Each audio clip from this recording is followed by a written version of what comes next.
በጣም ያደርጋል ሲያስተምሩ ልክ እንደኛ ጸልየው አጋንንት ሲወጣ አጋንንት ማውጣትማ የኛ ሀገር ዋና ሆኗል። እኔ እንደማንም አይደለሁም አይነት የምንልበት አይነት ነገር አጋንንት እና የኔ እናደርገዋለን። ፈውስ ሲመጣ የት አለ እስቲ አንተ ፈውስ የት አለ? የሱ ይመስላል። አንድ ፈውስ የጸጋ ስጦታን እኮ በጣም አስደናቂ ያደረገው አንዱ ያለው ሌላው ስለሌለው ነው። እንደዛ እኮ ነው። ሁላችን እጅ ብንሆን አስበው፣ አካላችሁ እጅ ብቻ ቢሆን አሁን መፎካከራችን እኮ በስማም ዛሬ ስንት ነው የምነግራችሁ። መፎካከራችን እኮ የሚያሳያችሁ የኛ አርገን ስለምንወስደው ነው። የኛ አርገን እኔ ማስተማር ይችላሉ። እሺ እስቲ ያስተምር እግዚአብሔር ካንተ ጋር መሆኑን ለማየት ብላችሁ ሁላችን ብናስተምር ማን ይማራል? ሁላችን እኮ አስተማሪ አይደለም፣ መሆንም የለብንም። እግዚአብሔር እንዲያውም አካልን ያስተሳሰረው ልዩ ልዩ አገልግሎት ሰጥቶ ነው።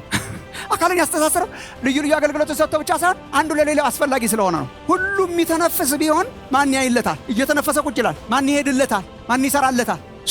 የልዩ ልዩ ጸጋን እግዚአብሔር የሰጠው ለማስተሳሰርም ጭምር ነው። ግን አንዳንድ ሰዎች የራሳቸው ይመስላቸዋል፣ ፕራውድ ናቸው፣ ኮምፔር ያደርጋሉ ራሳቸውን። የጸጋ ስጦታ ግን ስለኛ የሚናገረው ነገር ይሄ ሰውዬ እኮ የማይገባው ነው። አሁን ነቢያት አድርጎ ቢያስነሳችሁ ወደፊት እስቲ ይህችን ቪዲዮ አንድ ቀን እዩ። ያን ቀን የኛ ነው እንዳንል፣ ያን ቀን ስለኛ የሚናገረው እስቲ ይሄ ሰውዬ እኮ ማንም ነበር ነው። ይሄ ሰውዬ እኮ ማንም ነው።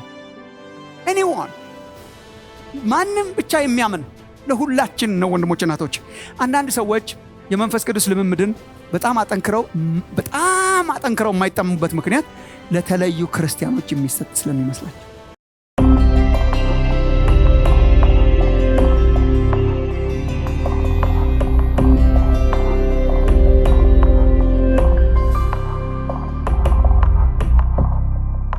ዛሬም ትንሽ አብረን ለማየትና እግዚአብሔር ከረዳን ደግሞ በሚጸልይ ልብ በሚናፍቅ ልብ በእግዚአብሔር ፊት ለመሆን እንሞክራለን። ምክንያቱም የምንማረው ነገር ከቲዮሪ ያለፈ ነው።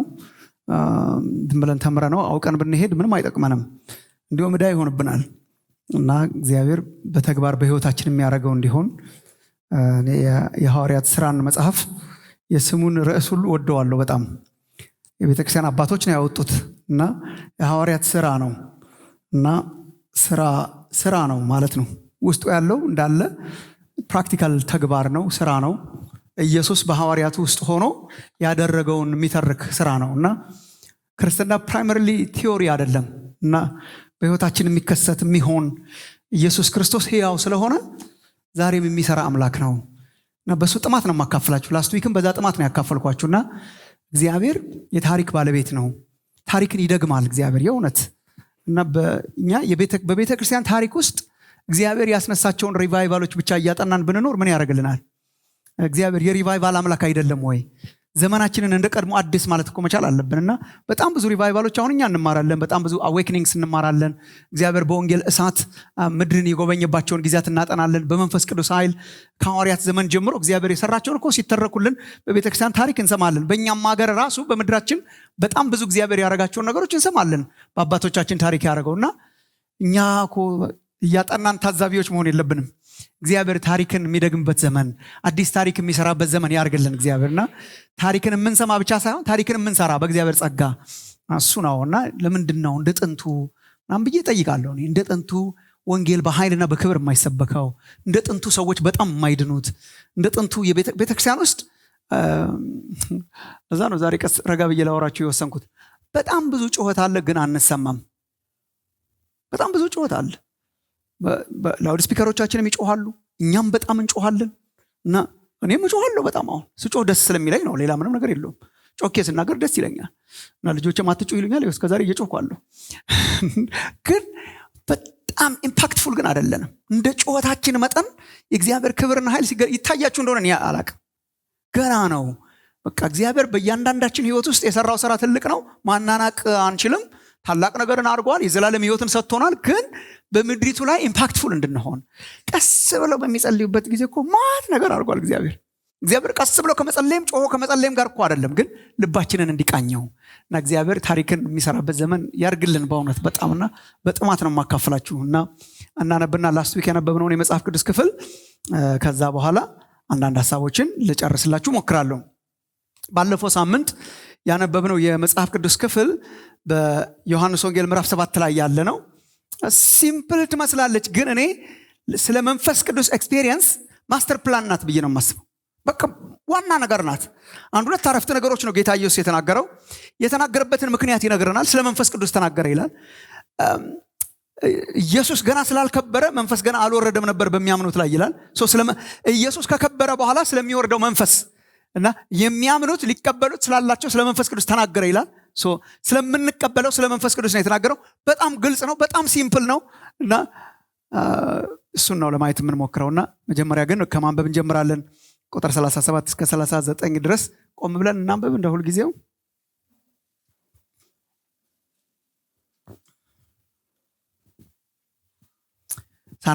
ላስት ዊክ ባለፈው ሳምንት የነበራችሁ ታገኙታላችሁ። ኢቭን ጊዜውን ምናምን ተመልከቱ። ቁጥር 37 ከበዓሉም በታላቁ በኋለኛው ቀን ኢየሱስ ቆሞ ጮኸ ነው። ጮኸ መጨረሻ ላይ በአማርኛ አሰካክ መጨረሻ ስላለች ነው እንጂ ከበዓሉም በታላቁ በኋለኛው ቀን ኢየሱስ ቆሞ ጮኸ እንደዚህ ብሎ ማንም የተጠማ ቢኖር ወደ እኔ ይምጣና ይጠጣ፣ በእኔ የሚያምን መጽሐፍ እንዳለ የሕይወት ውሃ ወንዝ ከሆዱ ይፈልቃል ብሎ ጮኸ።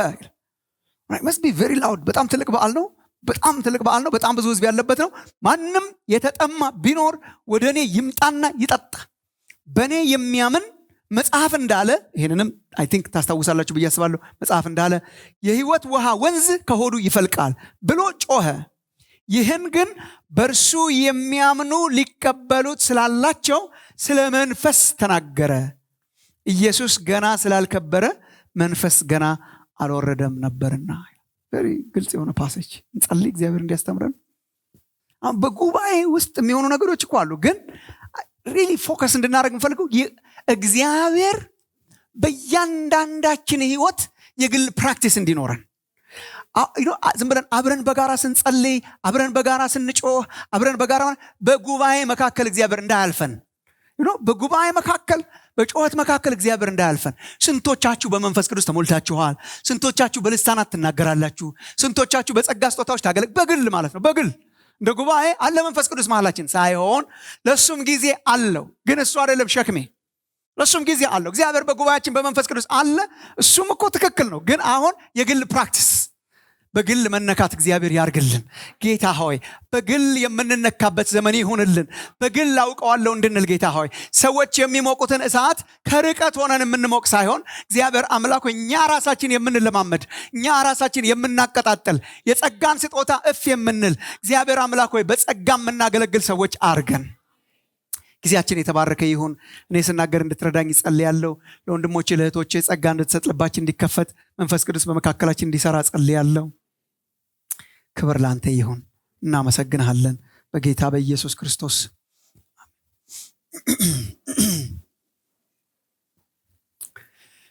የኋለኛው ቀን ግብዣ የወሰድነው ርዕስ ነው። ቶሎ ቶሎ ብዬ ትንሽ ሳምራይዝ ለማድረግ ባለፈው ጊዜ ያየነውን የኋለኛው ቀን ግብዣ እሱ ነው።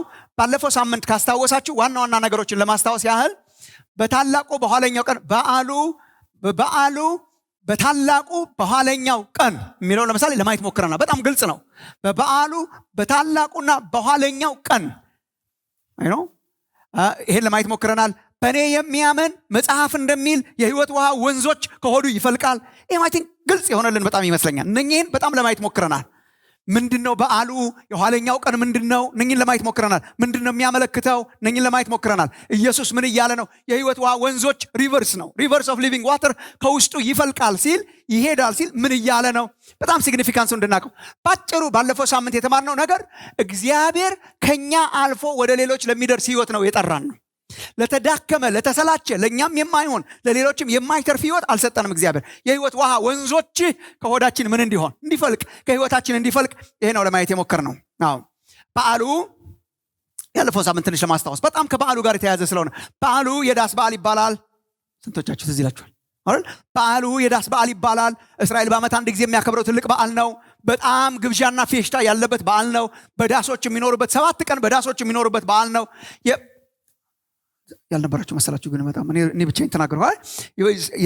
7 ቀናትን በድንኳኖች የሚኖሩበት በዳስ የሚኖሩበት ነው። አይዘር ባልኮኒያቸው ላይ አሁንም ድረስ ማለት ነው፣ ወይም መንገድ ላይ ወጥተው በዳሶች የሚኖሩበት ጊዜ ነው። እሱ በዓል የሚከበርበት ጊዜ ነው እና በዳስ ሆነው በሚያከብሩበት ጊዜ ነው። ግን 8ኛው ቀን ትዝ ይላችሁ እንደሆነ 8ኛው ቀን የክብረ በዓል ቀን ነው። ሁሉም አንድ ላይ ጋዘር የሚያደርግበት ቀን ነው። በየድንኳኖቻቸው ይከርሙና 8ኛው ቀን ግን ታላቁና ኋለኛው ቀን እሱ ነው። ያንን ቀን ነው ታርጌት ያደረገው። ማጠቃለያ ነው። ማጠቃለያ ላይ ጠምቷችሁ ከሆነ ወደ እኔ ኑ አለ። ይሄ እኮ ላስት ዊክ አይተነዋል። ግብዣችሁን የሚያበላሽ ሰውዬ እኮ ነው ማለት ነው። ጋብዛችሁ ሰው ሁሉ ፌሽታ በፌሽታ ሆኖ እርዋቸዋል ወደ እኔ ኑ ቢል አያረካም የእስካሁኑ ነው። ኤግዛክትሊ ኢየሱስ እያለ ያለው ይሄ ነው። አያረካም የእስካሁኑ፣ ጠምቷችኋል ወደ እኔ ኑ ነው። የዳስ በዓል በተለይ ታላቁና የኋለኛው ቀን ኢየሱስ የተናገረበት ታላቁና የኋለኛው ቀን ምን ስርዓት ይካሄዳል ብለን ነበር? ትዝ ካላችሁ እኮ ጮክ ብላችሁ ነው። የውሃ ማፍሰስ ስርዓት ይካሄዳል። ይሄ በጣም ቬሪ ሲግኒፊካንት የውሃ ማፍሰስ ስርዓት የሚካሄድበት ነው።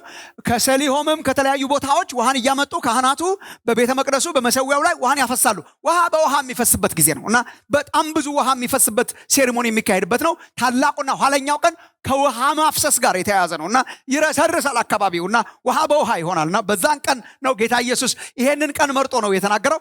የውሃ ማፍሰሳቸው ስርዓት 2 ነገሮችን ያመለክታል ብለን ነበር ታስታውሳችሁ። ወደ ኋላና ወደፊት። ወደ ኋላ ምን ያመለክታል እኮ በሏ በምድረ በጣም ሁሌ ባስተምራችሁ አሪፍ ነበር። ቴዲ እምቢ ብሎ ነው እንጂ ወደ ኋላ ምን ያመልካች ነው?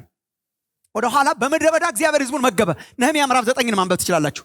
በምድረ በዳ ውሃ አጠጣቸው። በዳስ ውስጥ ይኖሩ በነበረበት ጊዜ እግዚአብሔር እንዴት አድርጎ ውሃን እንደሰጣቸው ከአለት ውሃ እያፈለቀ እንዳጠጣቸው it's a celebration እና ሴሌብሬት ያደርጋሉ። ሴሌብሬት የሚያደርጉት እግዚአብሔር በምድረ በዳ እስራኤልን አጠጣው ነው። ወደ ኋላ ግን ነቢያቱ ሲነሱ በተለይ እነ ሕዝቅኤል እና እነ ዘካርያስ ሲነሱ ይሄ ነገር ወደ ኋላ አመልካች ብቻ ሳይሆን ወደፊት ደግሞ አመልካች ነው። ወደፊት ደግሞ አመልካች ነው። በተለይ ባለፈው ሳምንት ያነበብነው ዘካርያስ ላይ አንብበናል። ዘካርያስ 14 ላይ I think and በተለይ ሕዝቅኤል ምዕራፍ 47 ይሄ በጣም ሲግኒፊካንት ፓሴጅ ነው ከዮሐንስ ወንጌል ምዕራፍ 7 ጋር። ሕዝቅኤል ምዕራፍ 47 እንደሚነግረን ሕዝቅኤል ስለሚመጣው ዘመን ሲያይ ያየው አንድ ነገር ከቤተ መቅደሱ በሁሉም አቅጣጫ አሁን ከመሰዊያው ብቻ ሳይሆን ከቤተ መቅደሱ ከሁሉም አቅጣጫ ውሃ እየፈሰሰ በበሮቹ በኩል እየፈሰሰ እንደሚሄድ ወደ ተበላሸ ባህር እንደሚገባ ትዝ ይላችኋል። ወደ ተበላሸ ባህር እንደሚገባ እና የገባበትን ባህር እንደሚፈውስ እና እሱን ይናገራል። ዘመን ይመጣል። ምን አይነት ዘመን ይመጣል? ከኢየሩሳሌም ወንዝ ይወጣል። ዘካርያስ እንዳለው ከኢየሩሳሌም ወንዝ ይወጣል፣ ከቤተ መቅደሱ ወንዝ ይወጣል። እና ይሄን ይጠባበቃሉ እስራኤል ቁጭ ብለው። አሁን የሚያፈሱት ውሃ ብቻ ሳይሆን የሚያሳየው ወደፊት ደግሞ እግዚአብሔር ከቤተ መቅደሱ የሚያፈሰው የሚያወጣው በየአቅጣጫው በሰሜን በደቡብ የሚልከው ውሃ ያረሰርሳል፣ ይወጣል፣ ያረሰርሳል፣ ወደ ምድረ በዳው ይሄዳል፣ ወደ ታመመው ወንዝ ይገባና የታመመውን ባህር ይፈውሰዋል። ሜምበር ይሄ ነበረ። ይሄ በጣም አስፈላጊ ነው። ይሄንን ሕዝቅኤል 47 ላይ ታዩታላችሁ። እና ወደፊት የሚጠባበቁት ነበር። ጌታ ኢየሱስ ምን ማለቱ ነው? አሁን ይምጣና ይጠጣ፣ የሕይወት ውሃ ወንዞች ከሆዱ ይፈልቃል ሲል አሁን ታይሙ ደርሷል። ትንሽ ነው የቀረው። በነገራችን ላይ ትንሽ ቀን ነው የቀረው እስኪከብር ድረስ። አሁን ጊዜው ደርሷል። ከቤተ መቅደሱ ውሃ እየወጣ የተበላሸ ወንዝ ውስጥ ይገባና የገባበትን ባህር የሚፈውስ ወንዝ የሚፈልቅበት ዘመን ደርሷል። አሁን ጊዜው አሁን ነው። እነሱ ሊትራሊ ከቤተ መቅደስ የሚፈሱ ውሃ ነው የሚጠብቁት። ለካ አሁን ቤተ መቅደሱ ሽፍቲንግ። ቤተ መቅደስ ሽፍት እያደረገ ነው። አንድ ቤተ መቅደሱ እሱ ራሱ ሆነዋል። ወይ ቤተ መቅደሱ እሱ ራሱ ሆኗል። ይሄንን ቤተ መቅደስ አፍርሱት። ላስት ዊክ ደጋገምኩባችሁ። ይሄንን ቤተ መቅደስ አፍርሱት፣ በሶስተኛው ቀን አነሳዋለሁ የሚለው ስለዚህኛው ቤተ መቅደስ ነው። ደቀ መዛሙርቱ በኋላ ከትንሣኤ በኋላ እንዳስታወሱት ማለት ነው። ይሄንን ቤተ መቅደስ አፍርሱት፣ አነሳዋለሁ በሶስተኛው ቀን የሚለው ራሱ ነው።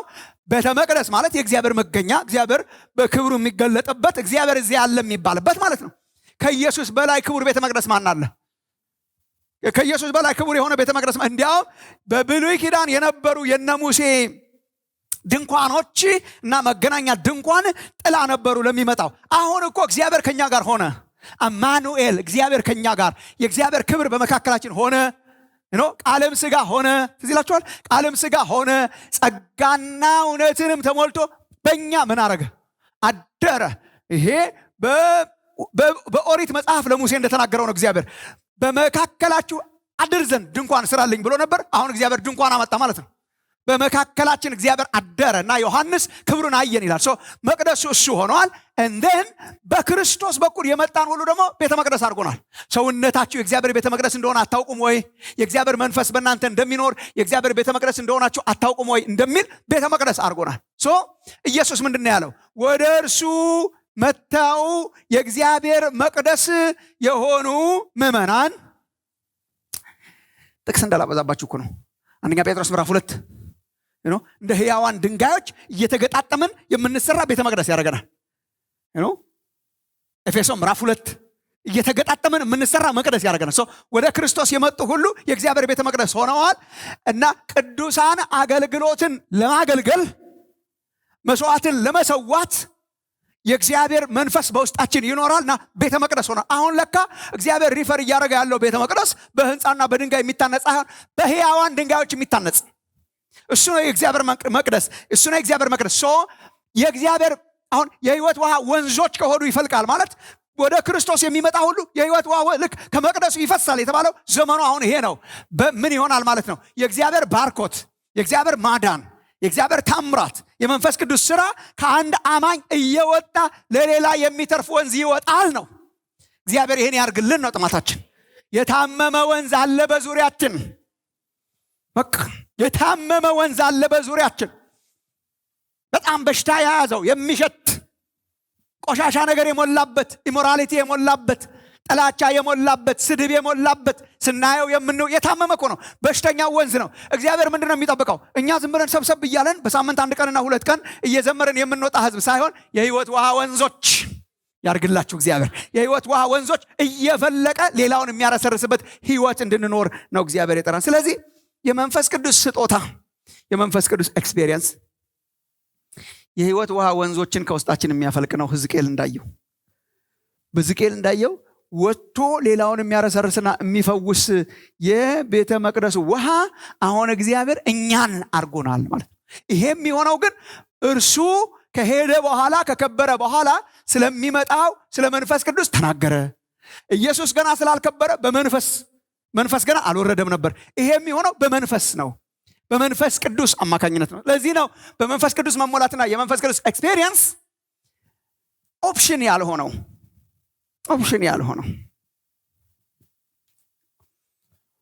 ከዚህ በፊትም ነግሬያችኋለሁ። እኔ በብፌ ዘመን አላደኩም። እኛ ልጅ እያለን ብፌ አናቅም ነበር። እናንተ እንኳን አዲስ አበባ ስለሆነች ታውቃላችሁ፣ ግን እኛ ገጠር ብፌ ራሱ አናቀውም። እኔ እውነት አላቀውም። እዚህ ሀገር መጥቼ ነው ያወቅሁት እንጂ አላቀውም። ብፌ ምንድን ነው? ብፌ የለም። ምግብ አለ ወይስ የለም ነው አትስት እንጂ አማራጭ እንባልን የምግብ አማራጭ ነው ያቻለከ።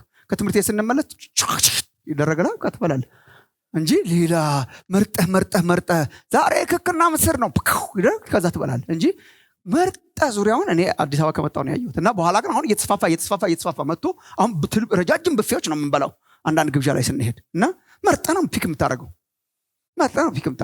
እንዳለ ጠርግ ምናምን አይደረግም። አንዳንድ ሰዎች ያደርጋሉ፣ በኋላ ይቸገራሉ፣ በጣም ይቸገራሉ። ዘርፍ አድርጋችኋል። አሁን ለማስተማር እየሞከርኩ ያለሁት እነሱን እንድንሆን ነው በመንፈስ። በስጋ ግን ደስ አይልም። በስጋ ደስ የማይለው በኋላ በጣም ይቸገራሉ እና እንደዚህ በጣም ይከመርና መጨረሻ ያቅታቸዋል። ሲቸገሩ ሲተውት ምናምን ታያላችሁ መጨረሻ ላይ። እና ብፌ ምንድን ነው? ብፌ ማለት እየመረጥክ የምትወስደው ማለት ነው። ፊል ላይክ ዛሬ ስጋ መብላት አላማረኝም፣ ሰላጣና እንትን ወስዳለሁ፣ እንትኑን ወስዳለሁ፣ እንትኑን እተዋለሁ። እና ብፌ ሜንታሊቲ ነው ያለን። ረሃብተኛ ጥርግ አድርጎ የሚበላ ረሃብተኛ ሳይሆን መርጦ የሚበላ ብፌ የብፌ ተስተናጋጅ ነገር ነን በስጋ አሁን ዘመናችን ማለት ነው። እና በመንፈስም ኢንፍሉዌንስ አድርጎን ይሆን ብዬ አስባለሁ።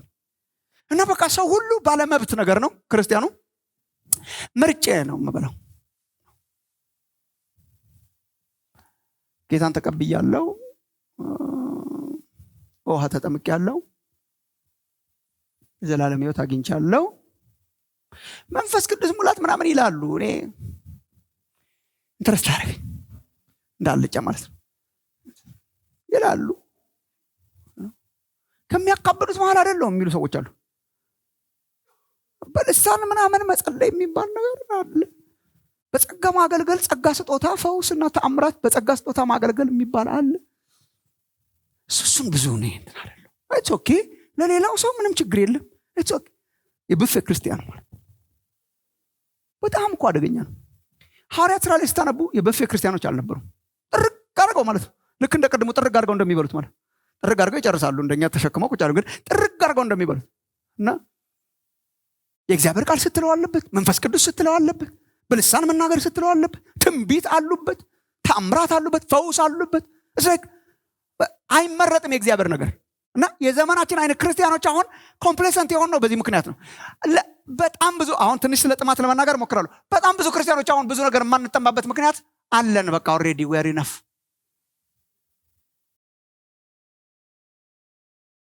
መንፈስ ቅዱስ ሙላት ጾም ጸሎት የያዛችሁት ድሮ ክርስቲያኖች ይይዙ ነበር መንፈስ ቅዱስ ለማሞላት። አሁን እኛ ሰርጋችን ሲደርስ ነው ጾም ጸሎት ራሱ ትዝ የሚለን። መቼ ነው እግዚአብሔር ሆይ በቃ ይሄ ሳምንት እጾማለሁ፣ በቃ ካላገኘኸኝ አልወጣም፣ አንተ ሕያው አምላክ። መቼ ነው ዴስፐሬሽን ያሳያችሁ? እንደሚያስፈልገን እኮ በጣም እርግጠኛ ብንሆን እንጮህ ነበር። ኦፕሽናል እንደሆነ ካሰብን ምን የመንፈስ ቅዱስ ነገር አማራጭ እንደሆነ ኦፕሽናል እንደሆነ ካሰብን እኮ ጥማትም አይኖረንም። እሱን እንድንጠማ በግላችን መንፈስ ቅዱስ ሲመጣ ነው ከኛ አልፎ ሌላውን ሊፈውስ የሚችል የእግዚአብሔር ኃይል የሚወጣው። አዘርዋይስ እኛ ብቻ ነው እየተነቃቀን የምንወጣው። ከኛ ወጥቶ በምድሪቱ ያሉ የተበላሹ ወንዞችን የሚፈውሰው እግዚአብሔር በመንፈስ ቅዱስ ስንነቃቃና ስንቀጣጠል ነው። እሱ ነው ያየ ነው። እግዚአብሔር የተትረፈረፈ ህይወት ያርግልን። የእውነት የተትረፈረፈ የመንፈስ ባለጸጋ የመንፈስ ቅዱስ ባለጸጋ። እንዴት አድርጌ ልንገራችሁ? መንፈስ ይሙላባችሁ እንጂ ማነጻጸሪያው ትዝ ይላችኋል።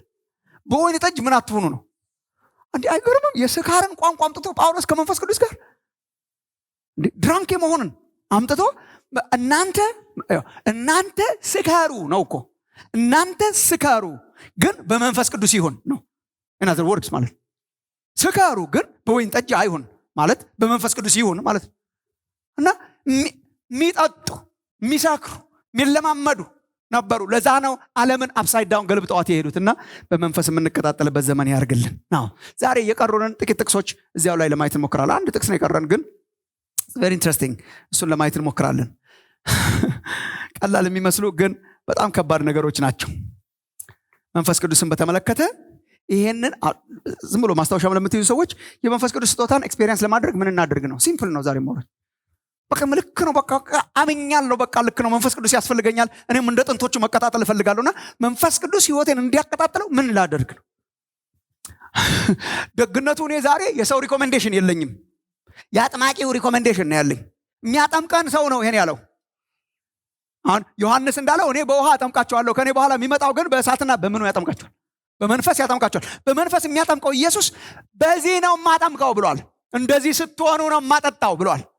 እነሱን ለማየት እንሞክራለን። የመንፈስ ቅዱስ ስጦታ በህይወታችን ኤክስፔሪየንስ እንድናደርግ እንዴት ነው ምን ተግባራዊ እርምጃዎች እንውሰድ የሚሉ ሲምፕል ነገሮችን ልነግራችሁ እሞክራለሁ። አንድ አራት ነገሮችን እናይና ከዛ ጸልየን ለመጨረስ እንሞክራለን።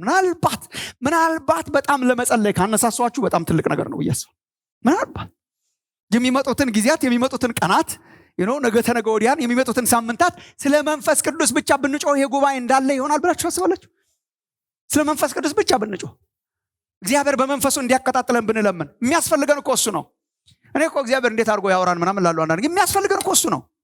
ማርታ አላት ኢየሱስ፣ በብዙ ነገር ነው የምትጨነቂው የምትባክኘው፣ የሚያስፈልግሽ አንድ ነገር ነው እንዳለው የሚያስፈልገን እኮ አንድ ነገር ነው። ብዙ ጊዜ ለብዙ ነገር ነው የምንባክነው፣ ለብዙ ነገር ነው የምንጸልየው። እስቲ መንፈስ ቅዱስ ይምጣና በህይወታችን በምን ወደ ኋላ እንቀራለን?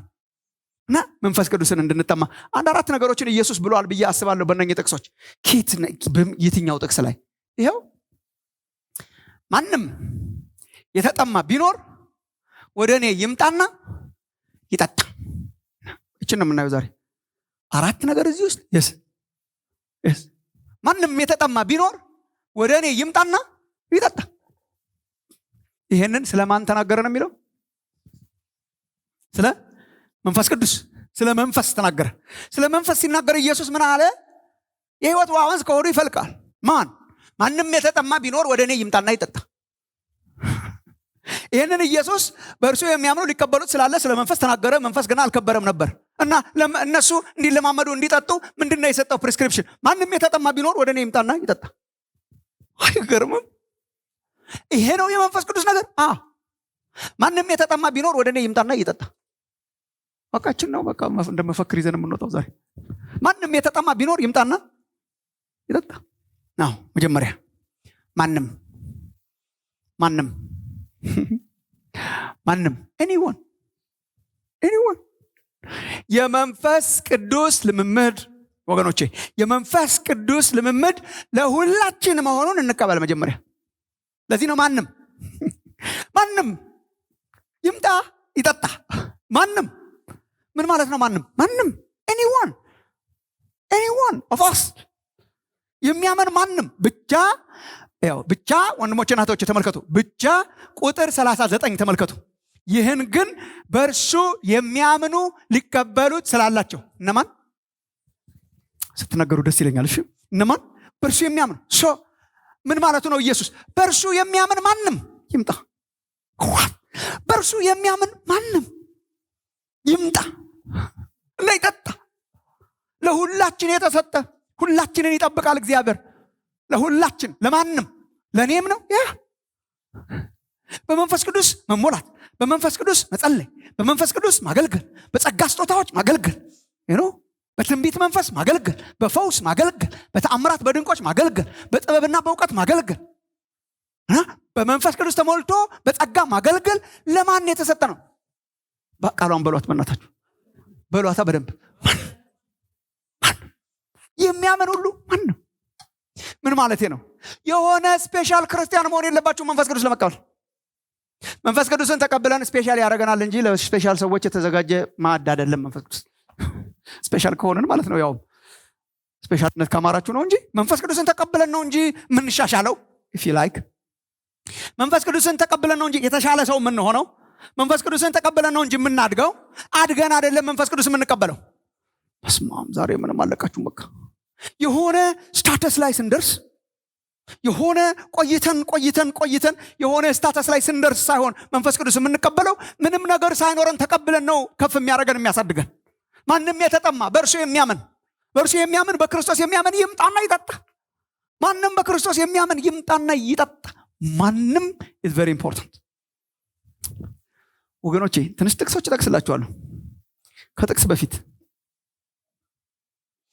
የመንፈስ ቅዱስ ስጦታ፣ የመንፈስ ቅዱስ ኤክስፔሪየንስ የጸጋ እንደሆነ ታምናላችሁ? ስንቶቻችሁ? እሺ እንደገና የመንፈስ ቅዱስ ኤክስፔሪየንስ ልክ እንደ መዳናችን የጸጋ መሆኑን የምታምኑ እስቲ እጃችሁ። እሺ ጥቂት ናችሁ። እሺ አይ በጥረት ነው የሆነ ስፔሻል ሰው ሲሆን ነው የምትሉ እጃችሁ። እንዴ ታዲያ የትኛው ካምፕ ናችሁ አብዛኞቻችሁ? የመንፈስ ቅዱስ ነገር የጸጋ ነው። ሁለት ቃላትን እያፈራረቀ መጠቀሙ ጳውሎስ ደስ ይለኛል። እኔ መንፈሳዊ ስጦታ ይላቸዋል። አንደኛ ቆሮንቶስ 12-14 ላይ የጸጋ ስጦታም ይላቸዋል። እዛው መንፈሳዊ ስጦታ ይልና የጸጋ ስጦታ ይላል። መንፈሳዊ ስጦታነታቸው የመንፈስ ቅዱስ ኃይልን ያመለክታል። የጸጋ መሆናቸው የጸጋ ማለት ምን ማለት ነው?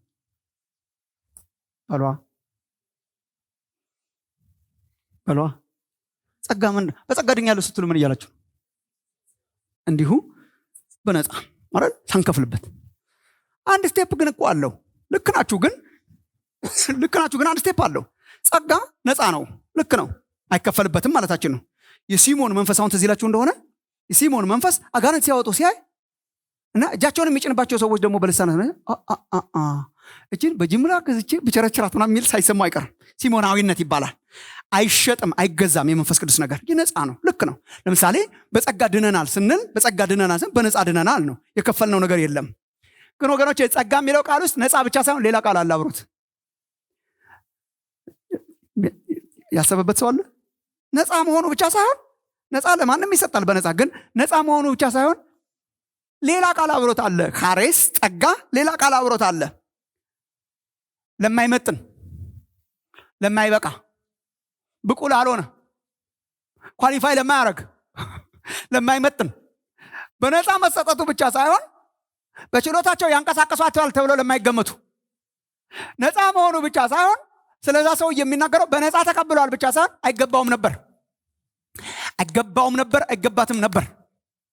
የሚመጥን ነገር የላትም፣ ኳሊፋይ አያደርግም። ለምሳሌ ዲግሪ ስንወስድ ስለመጠንን ነው የሚሰጠን። የመንፈስ ቅዱስ ነገር ስንወስድ አክቹዋሊ ስላልመጠንን ነው የሚሰጠን። ስለማንችል ብቁ ስለማንሆን ነው የሚሰጠን። ለተለዩ ለሚመጥኑ ላስቆጠሩ የተለየ ነገር ላላቸው የሚሰጥ ሳይሆን ለማይመጥኑ። ለዚህ እኮ ነው እኔ አሁን ብዙ ጊዜም ሳስተምር ሰምታችሁ ይሆናል፣ በጸጋ ስጦታ ሰው መኩራት የሌለበት እኮ ለዚህ ነው። አሁን ለምሳሌ ሰዎች በጸጋ ስጦታ ሲያገለግሉ በጣም የራሳቸው ያስመስሉታልና በጣም ይኮራሉ። አረማመዳቸው የተለየ ነው። ወዳስ ስታያቸው በችሎታዬ ነው ይሄን ያረኩት አልገባችሁም ወይ አይነት ነገር ነው። በጣም እንትን ያደርጋል ሲያስተምሩ። ልክ እንደኛ ጸልየው አጋንንት ሲወጣ፣ አጋንንት ማውጣትማ የኛ ሀገር ዋና ሆኗል። እኔ እንደማንም አይደለም አይነት ምንልበት አይነት ነገር አጋንንት እና የኔ እናደርገዋለን። ፈውስ ሲመጣ የት አለ እስቲ አንተ ፈውስ የት አለ? የሱ ይመስላል። አንድ ፈውስ የጸጋ ስጦታን እኮ በጣም አስደናቂ ያደረገው አንዱ ያለው ሌላው ስለሌለው ነው። እንደዛ እኮ ነው። ሁላችን እጅ ብንሆን አስበው፣ አካላችሁ እጅ ብቻ ቢሆን አሁን መፎካከራችን እኮ በስመ አብ ዛሬ ስንት ነው የምነግራችሁ። መፎካከራችን እኮ የሚያሳያችሁ የኛ አድርገን ስለምንወስደው ነው። የኛ አድርገን እኔ ማስተማር ይችላሉ እሺ እስቲ ያስተምር እግዚአብሔር ካንተ ጋር መሆኑን ለማየት ብላችሁ ሁላችን ብናስተምር ማን ይማራል? ሁላችን እኮ አስተማሪ አይደለንም፣ መሆንም የለብንም። እግዚአብሔር እንዲያውም አካልን ያስተሳሰረው ልዩ ልዩ አገልግሎት ሰጥቶ ነው። አካልን ያስተሳሰረው ልዩ ልዩ አገልግሎት ሰጥቶ ብቻ ሳይሆን አንዱ ለሌላው አስፈላጊ ስለሆነ ነው። ሁሉም የሚተነፍስ ቢሆን ማን ያይለታል? እየተነፈሰ ቁጭ ይላል። ማን ይሄድለታል? ማን ይሰራለታል? የልዩ ልዩ ጸጋን እግዚአብሔር የሰጠው ለማስተሳሰርም ጭምር ነው። ግን አንዳንድ ሰዎች የራሳቸው ይመስላቸዋል፣ ፕራውድ ናቸው፣ ኮምፔር ያደርጋሉ ራሳቸውን። የጸጋ ስጦታ ግን ስለኛ የሚናገረው ነገር ይሄ ሰውዬ እኮ የማይገባው ነው። ወደፊት እግዚአብሔር ጸጋ ሲጠታችሁ ትዝ እንድንላችሁ በቪዲዮም እየተቀዳ ስለሆነ አሁን ነቢያት አድርጎ ቢያስነሳችሁ ወደፊት ወይ ያስነሳችኋል ብዬ አምናለሁ። እኔ ጸልያለሁ በእውነት በጣም ከልቤ ነው። አስደናቂ ነቢያት፣ አስደናቂ ሐዋርያት፣ አስደናቂ በፈውስ የሚያገለግሉ ግራና ቀኝ የማያስብሉ ተአምራት የሚያረጉ አይታያችሁ ምናምን የሚባለው ሳይሆን በቃ ተአምራት የሚያረጉ የእውነት እኔ እንደዛ ነው የምጸልየው። የእውነት እግዚአብሔር እኮ ተአምሮ አድርጓል። አይታያችሁም ሳይሆን የሚታይ ነገር በህይወታችሁ እንዲገለጥ ማለት ነው። ግን እስቲ ይህችን ቪዲዮ አንድ ቀን እዩ። ያን ቀን የኛ ነው እንዳንል፣ ያን ቀን ስለኛ የሚናገረው ስቲል የሰውዬ እኮ ማንም ነበር ነው። የሰውዬ እኮ ማንም ነው።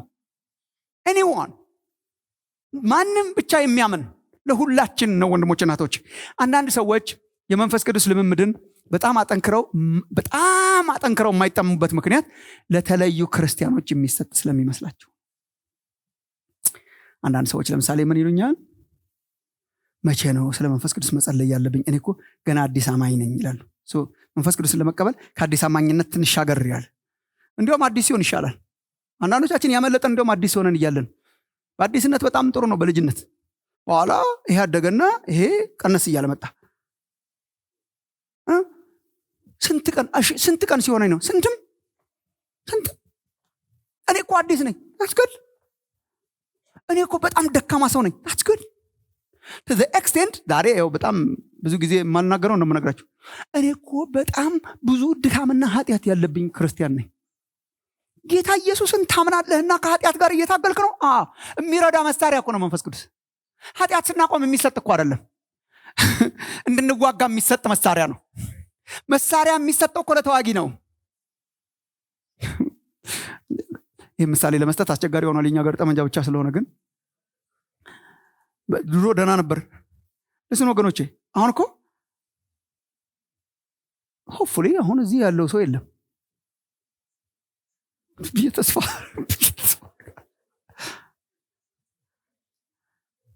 ለምንድን ነው ያልተሰጠን?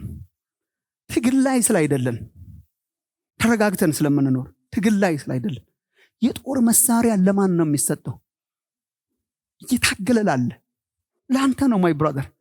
ኃጢአት እኮ በጣም ይታገለኛል። እንካ ጦር መሳሪያ እያለህ እኮ ነው እግዚአብሔር። ታገለ ጨርሰማ ምን ያደርግልሃል? ለተደላደለ ሰውማ ምን ያደርጋል? መንፈስ ቅዱስ እኮ የሚያስፈልገን ትግል ስላለን እና አንዳንድ ሰዎች አሉ አዲክሽን አለብኝ በጣም አልኮሆል አለብኝ በጣም ቆሻሻ ነገሮች በህይወቴ አሉ እና እየታገልኩ ነው እነሱን አሸንፌ ስጨርስ እጸልያለሁ ይላሉ። ለምን?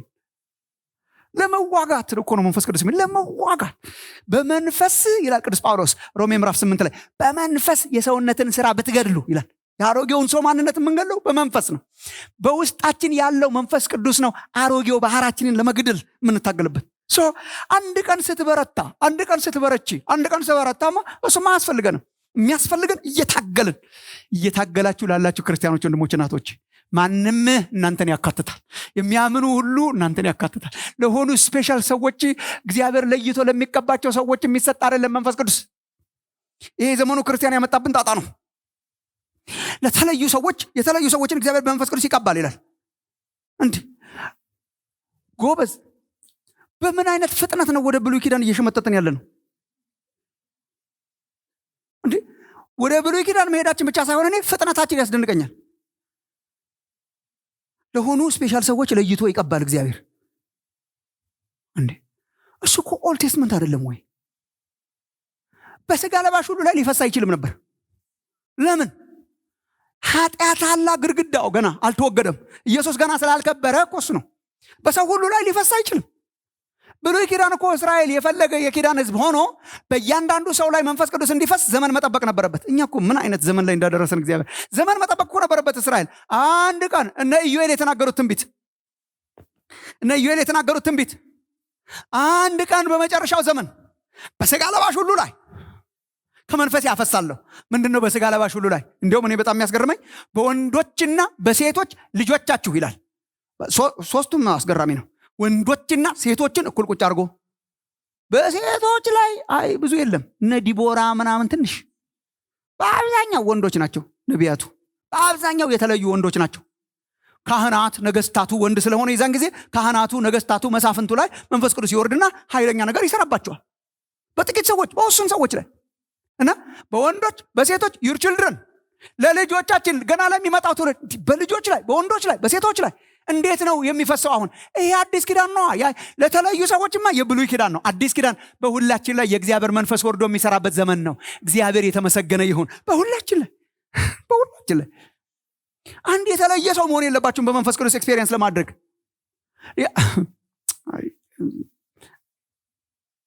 አሁን እኮ በጣም ቤተክርስቲያንን እንደ የኢንተርቴይንመንት ማዕከል ስላረግናት ነው። እንደ ስታዲየም ነገር ስላረግናት። እኛ ባንጫወት ምን ችግር አለ? ብቻ የሚጫወቱ ሰዎችን እግዚአብሔር ያስነሳልን እንጂ እኛ ቆመን እናጨበጭባለን ሲያገለግሉ እናጨበጭባለን። 22 ሰው ነው የሚጫወተው። 22,000 ሰው ይገኝና ያጨበጭባል ጎል ሲገባ። እኛ በቃ ማጨብጨብ ነው፣ ለማየት ነው። ቲያትርም ሁሉ ሰው አይሰራም። 3,000 ሰው ቁጭ ብሎ 3 ሰው የሚሰራው ያያል። ለማየት ነው የመጣ ነው። ወንድሞች እናቶች፣ ቤተክርስቲያን እኮ ስቴዲየም እና ቲያትር ቤት አይደለችም። ካራለም እኮ በተደጋጋሚ ያረንባበት የአካል ብልት አካል ናት። ብልቶች ናቸው። ምን ማለት ነው? ሁሉም የሚጫወትበት እና ቤተክርስቲያን ሁሉም የሚጫወትበት ያ እንዴ። እኛ እኮ እንደዚህ ነበር የተማርነው ወገኖች። በአንዴ ሽፍት አድርገን ነው ሁሉም የሚጫወትባት። ሁሉ ይመራል ማለት አይደለም። ይሄ አንድ ጊዜ ማስተምራችኋለሁ። አንዳንዶቹ ደግሞ በጣም ይለጡትና መሪ ምንድነው ፓስተርና ሻሪያና ምናምን ተቃ ሁሉ ሰው አለ። ኖ ሁሉ ይመራል አይልም መጽሐፍ ቅዱስ። ሁሉ ያገለግላል ግን ይላል። መሪ መሪዎች ነው እግዚአብሔር። ያውላችሁ ወገኖቼ፣ በጣም ወሬ እንደማበዛባችሁ ጠርጥሬ ነበር መጀመሪያም። ያው ለስን ወገኖቼ፣ ኤፌሶን ምዕራፍ 4 ላይ ኤፌሶን ምዕራፍ 4 ቁጥር 7 እና አንዳንድ ሰው ኤፌሶን ምዕራፍ 4 ቁጥር 7ን ሳያነብ ቁጥር 11ን ያነባል። ኤፌሶን ምዕራፍ 4 ቁጥር 7 ላይ ለእያንዳንዳችን ጸጋ ተሰጠን ይላቸዋል የኤፌሶን ክርስቲያኖች። ለእያንዳንዳችን ካሪዝማ ነው የተጠቀመበት ቃል። ለእያንዳንዳችን ካሪዝማ ተሰጠን። ሁሉ ሰው እያንዳንዱ ካሪዝማ አለው፣ ሊኖረው ያስፈልጋል። ያ ተግባር የሌለው የአካል ብልት እንደሌለ ሁሉ ስራ ፈት ምዕመን ሊኖር አይችልም በእግዚአብሔር ቤት ውስጥ። ለምን? ሁላችን ጸጋ ተሰጠን እያንዳንዳችን ይልና ከዛ ወረድ ብሎ ቁጥር 11 ላይ ደግሞ እርሱ ወደ ላይ ከፍ ከፍ አለና ምርኮን ማረከና አንዳንዶቹን ሐዋርያት፣ አንዳንዶቹን ነቢያት፣ አንዳንዶቹን ወንጌል ሰባኪዎች፣ እረኞችና አስተማሪዎች እንዲሆኑ ሰጠ ይላል። እነኚህ አንዳንዶቹ ናቸው። የሁላችን አለ፣ የአንዳንዶቹ አለ። አንዱ ከአንዱ ስለሚበልጥ ሳይሆን ይሄ የአመራር ጸጋ ነው። ሁሉ መሪ አይደለም፣ ሁሉ አገልጋይ እንዲሆን ግን የእግዚአብሔር ሐሳብ ነው። ሁሉ እንዲመሰክር፣ ሁሉ እንዲያስተምር፣ ሁሉ የእግዚአብሔርን ቃል እንዲናገር፣ ሁሉ ለበሽተኛ እንዲጸልይ፣ የመኑት ሁሉ እነኚህ ምልክቶች ይከተሏቸዋል፣ ሁሉ በእግዚአብሔር መንፈስ እንዲቀጣጠል፣ ሁሉ እንደ ችቦ እንዲያበራ ግን የእግዚአብሔር ሐሳብ ነው። ለተለዩ ሰዎች የተሰጠ አይደለም፣ ለሁላችን ነው። አሜን። ጥቅሶቹን ሐዋርያት ሥራ ምዕራፍ 2 የመጀመሪያዎቹ አማኞች አሁን መንፈስ ቅዱስን ተቀበሉ። ሶስት ነገሮች አሉ እኔ ስለ መንፈሳዊ እድገት ሳስተምር የማነሳቸው። ደሙ አለ። ዮሐንስም በአንደኛ ዮሐንስ መልእክት ያነሳዋል። ደሙ አለ። ሰው በደሙ ያልፋል፣ ሰው በውሃው ያልፋል፣ ሰው በመንፈሱ ያልፋል። እነኚህ በጣም ፋውንዴሽናል ስቴጅ ናቸው። አንደኛ ዮሐንስ ምዕራፍ 5 ላይ አይ ቲንክ the blood, the water, the spirit። ይሄ ነው እኮ በቃ ይሄ ነው። ምን ማለት ነው? ደሙ ኃጢአታችንን ያስወገደው የፋሲካው በግ የታረደው ኢየሱስ ማለት ነው። መጀመሪያ ስንመጣ የት ነው የምንመጣው? የኃጢአታችንን ስርየት ወዳገኘንበት ወደ መስቀሉ ስራ እንመጣና በደሙ ኃይል ኃጢአታችንን ይገፈዋል። ግን በቃ ማለት ግን አይደለም። በቃ ማለት ሳይሆን በደሙ ኃጢአታችን ከተወገደ በኋላ ወደ ውሃው ይመራናል። ውሃው ምንድን ነው? ጥምቀት ነው። በውሃ ጥምቀት ውስጥ ደግሞ ሰው ያልፋል። የውሃ ጥምቀትም ዝም ብሎ ሴርሞኒያል ሳይሆን ከክርስቶስ ጋር አንድ ለመሆን ሰው ለአሮጌው ማንነት ሞቶ ለአዲሱ ይነሳል። በውሃው ያልፋል ማለት ነው። ዜን እድሜ ዘመኑን በሙሉ የሚኖረው ኑሮ የመንፈስ ኑሮ ነው። ይሄን ጳውሎስ በእስራኤል ታሪክ ያስረዳል። ለምሳሌ በእስራኤል ታሪክ ላስረዳችሁ። እስራኤል ከግብፅ ሲወጣ መጀመሪያ ዘጸአት የጀመረው የፋሲካው በግ አርደው ሲበሉ ነው። በጣም የሚገርም ሲምቦል ነው። ፋሲካ እንደነገገላቸውና ከማውጣቱ በፊት ምሽት ላይ ፋሲካ እንደነገገላቸውና እያንዳንዱ ቤተሰብ አንጠቦት በግ ይረድ ትዝ ይላችኋል። ከዛ በኋላ እንዲያውም ይብላው ይላል። ቤተሰቡ ተሰብስቦ ይብላው በመራራ ቅጠልና ባልቦካ ቂጣ። መራራው ቅጠል የሚያመለክተው ከዚህ በፊት የነበራቸውን መራራ ህይወት፣ ያ ባልቦካ ቂጣ የሚበሉበት ምክንያት በችኮላ መውጣታቸው ለማሳየት። በጣም የሚገርም ነገር ነው ያለው። እንደን ደግሞ ምን ይላል? ከዛ ደሙ ይፈስና ደሙን በበራችሁ መቃን ላይ ቀቡታል እግዚአብሔር እና ደሙን ባየ ጊዜ እንዲያልፍ ማለት ነው። ሞት እየመጣ አይደለ? በኩራቸውን ለመጨረስ ያልፋል። ሞት ያለፈው በምንድን ነው? በደሙ ግድግዳነት። ደሙ ግድግዳ ይሆንና ሞትን ያሳልፋል ማለት ነው። ኤግዛክትሊ እንደሱ ነው የክርስትና ህይወት። ፋሲካችን ክርስቶስ ታርዷልና ይላል በአዲስ ኪዳን መጥቶ ጳውሎስ። ፋሲካችን አሁን እኛ የፋሲካ በጋችን ክርስቶስ ታርዷል። ስለሆነስ ሞት አልፎናል። ፓስኦቨር ሆኖልናል። ፋሲካ ሆኖልናል። እግዚአብሔር ይባረክ። ኃጢአታችን ይቅር ተብሏል። ኃጢአታችን ይቅር ተብሏል። ወዴት ስንመጣ? ወደ መስቀሉ ስንመጣ ኢየሱስ ክርስቶስን አዳኝ መድኃኒት አድርገን ስንቀበል ተወግዶልናል። ዜን ይበቃኛል አይደለም እኮ። ተመልከቱ ወገኖቼ፣ በደሙ ኃይል፣ በፋሲካው ደም ኃይል ሞት አልፋቸው ከወጡ በኋላ እስራኤል ቅርብ መንገድ ነበር። ምናልባት 1-2 ሳምንት 3 ሳምንት የሚፈጅ ቅርብ መንገድ፣ ባህር የማያስፈልገው በቅርብ መንገድ ነበር። ወንበዴዎች ነበሩ፣ ግን እግዚአብሔር ባህር ከሚከፍል ወንበዴ በታገል ይቀለዋል። እና ቅርብ መንገድ ነበር። እግዚአብሔር አውቆ በታችኛው በውሃው በኩል መራቸው ይላል። በጣም የሚገርማቸው ነገር ነው። በታችኛው በውሃው በኩል፣ በደቡቡ በኩል፣ በውሃው በኩል በረጅሙ መንገድ መራቸውና የት ይወስዳቸዋል? ውሃ ጋር። ከደም አወጣና ውሃ ጋር ወሰዳቸው ማለት ነው። እና ባህሩን ከፈለው። እስራኤል በሙሉ ተሻገሩ። አዲስ ኪዳን አንደኛ ቆሮንቶስ ምዕራፍ 10 ላይ ስትመጡ ቅዱስ ጳውሎስ ጥምቀት ያደርገዋል። ይሄን ምን ይላል? ሁሉም ሙሴን ይተባበሩ ዘንድ በደመናና በባህር ተጠመቁ ይላል። ጥምቀት የሚለውን ላንጉጅ ይጠቀምበታል። ጥምቀት ደግሞ ምንድን ነው? መሻገር ነው። የፈርዖን አልሆንም ብሎ የሙሴ መሆን ነው። ኢናወር ኬዝ ምን ማለት ነው? እኔ የማንም አይደለም የኢየሱስ ነኝ። ከእርሱ ጋር መሻገር እሱ ነው። አሻገራቸው፣ አጠመቃቸው እስራኤልን በሞላ። ከደሙ ወደ ውሃው መጡ። ከዛ በኋላስ የምድረ በዳ ዘመናቸውን በሙሉ የመራቸው እግዚአብሔር በመንፈስ ቅዱስ በሙሉ ይመራቸው የነበረውን መንፈሱን ቅዱስን አሳዘኑት። ቅዱሱን መንፈስ አሳዘኑት ይላል። የሚመራቸው የነበሩት መንፈስ ቅዱስ ነው። ሰው በደሙ ኃይል ኃጢአቱ ይቅር ተብሎ የእግዚአብሔር ልጅ ይሆናል። ይጠመቅና መሻገር ይሆንለታል። ዜን የመንፈስ ቅዱስ ደግሞ ጸጋ ይከፈተለትና በመንፈስ በህይወቱ ዘመን እያገለገለ ይኖራል። ይሄ ነው ማስተር ፕላን ወንድሞች ናቶች። ለሁላችን ነው። የሆኑ አገልጋዮች ሆነን አይደለም መንፈስ ቅዱስ የምንቀበለው። አገልግሎት ጀምረን አይደለም መንፈስ ቅዱስ። ኢትስ ላይክ እንደ ጥምቀት ለማለት እኮ ነው። እንደ ጥምቀት፣ እንደ ንስሐችን፣ እንደ ጥምቀቱ በደሙ ኃይል እንደመሻል ኢትስ ቬሪ ቤዚክ። ኦፕሽናል አይደለም። በደሙ ኃይል ኃጢአቴ ይቅር ተብሏል፣ በውሃም ተጠምቅ ያለው የመንፈስ ቅዱስ ነገር አያስፈልገኝም ሳይሆን ኦፕሽን አይደለም ነው። ኦፕሽን አይደለም። ለዚህ ነው ጴጥሮስ ሐዋርያት ሥራ ምዕራፍ 2 ቁጥር 38 ላይ ንስሐ ግቡ ኃጢአታችሁም ይሰረይ ዘንድ እያንዳንዳችሁ ኢዮኤል 2:28 ላይ እንደተጻፈው በኢየሱስ ክርስቶስ ስም ተጠመቁ፣ የመንፈስ ቅዱስንም ስጦታ ትቀበላላችሁ። ተጠመቁ፣ ትቀበላላችሁ። ኃጢአታችሁ ይቅር ይባላል። እንደን ተጠመቁ፣ እንደን መንፈስ ቅዱስ ስጦታን ትቀበላላችሁ። ወገኖች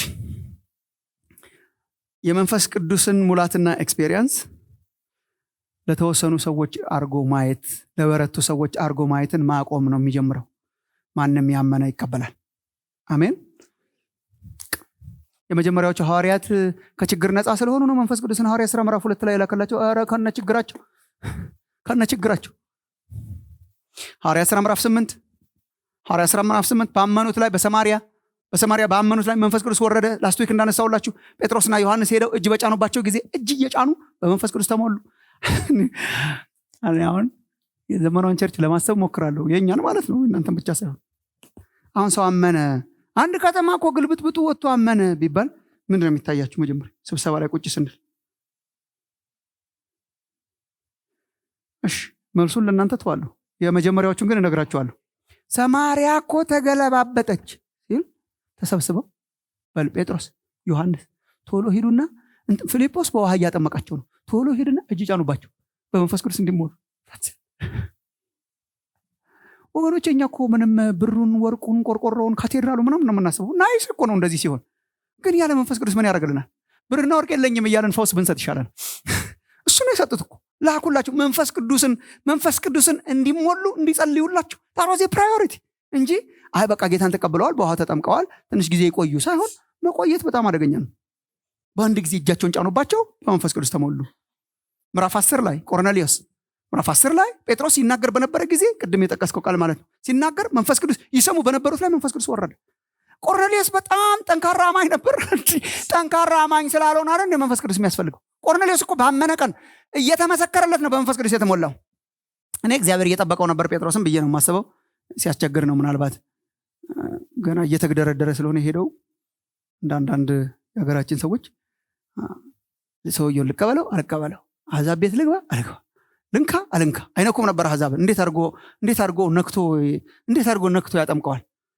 አንድ አሕዛብ ሰው አይነካም። አይሁድ ዝም ብሎ አይ ቲንክ ስብከትን ሳያስረዝም አይቀርም። ኖርማሊ መሆን የነበረበት ጴጥሮስ በውሃ ያጠምቀውና ከዛ በኋላ በመንፈስ ቅዱስ እግዚአብሔር ያጠምቀዋል። ቢያይ እኛም ምናምን እያለ ሲቀጥል እኮ ነው በኋላ ትዝ ይላችሁ እንደሆነ እየተናገረ እያለ መንፈስ ቅዱስ ላከ። ከዛ በኋላ እንዲሁም ትዝ ይላችሁ እንደሆነ ልክ እኛ የተቀበልነውን ልክ እንደኛ እኮ ጸለዩ ብሎ ነው ከዛ በውሃ ያጠመቀው ቶሎ ብሎ። ያመኑ ክርስቲያኖች ኦን ዘ ሴም ዴይ እዚያው ቀን ላይ ነው እግዚአብሔር ያጠመቃቸው። ለስፔሻል ሰዎች አይደሉም፣ ለእናንተና ለእኔ አይነት ሰዎች ነው። የኤፌሶን አማኞች ኤፌሶን ምዕራፍ 19ም በጣም ልቤን የሚነካው በጣም ብዙ ጊዜ ኤፌሶን ምዕራፍ 19 ጳውሎስም ይሁላችሁ እኛ በጣም እንዴት ከመጽሐፍ ቅዱስ ፈቀቅ ብለን እንዳለን። ኤፌሶን ከተማ ሄደ፣ አካባቢ ሲያገለግል ቆይቶ ኤፌሶን ከተማ ሄደ። ኤፌሶን ሲሄድ የመጀመሪያዎቹን ደቀ መዛሙርት አገኛቸው። አማኞች ናቸው። ምክንያቱም አማኞች ናቸው የምላችሁ ባመናችሁ ጊዜ ብሎ ነው የሚጀምረው። እና የመጀመሪያ የጠየቃቸው ጥያቄ ቼክ አድርገው ነው የሚያገለግሉት። ታውቃለህ? ጉድ ነው በጣም እኮ ቼክ እንዳደረጋችሁ ታውቃለህ?